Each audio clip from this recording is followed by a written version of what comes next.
James Polito, P-O-L-I-T-O. He lived in Henderson, Nevada.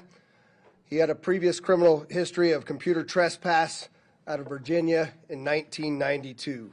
You can see his photo to my left.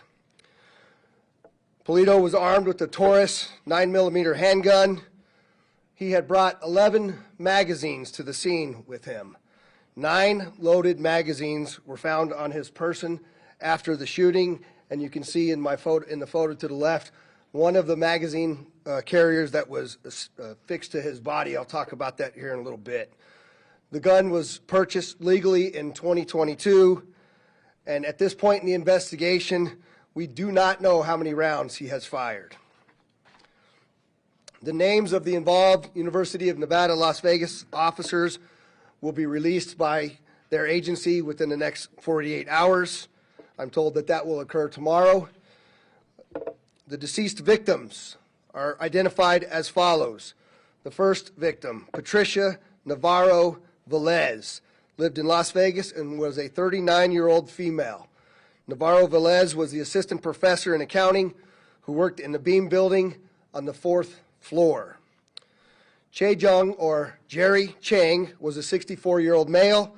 He lived in Henderson, and he was a professor of business who worked in the Beam building on the 3rd floor.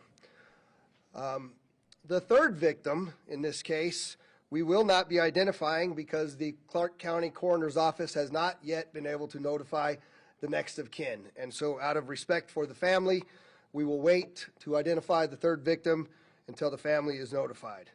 The fourth victim is a shooting victim who's a 38-year-old male. He is currently at Sunrise Hospital, and his condition has been downgraded to, again, a life-threatening position. He was a visiting professor.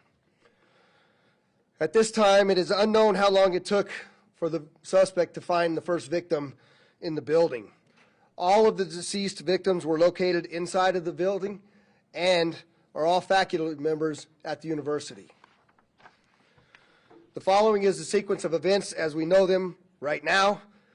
On the 6th at 11:45, a citizen called UNLV MPD Communication to report shots being fired on the UNLV campus in the 4500 block of South Maryland Parkway. During several subsequent 911 calls, the location of the active shooter was determined to be at the Frank and Estella Beam Hall, which is right next to the Student Union. There's a map here on the screen next to me.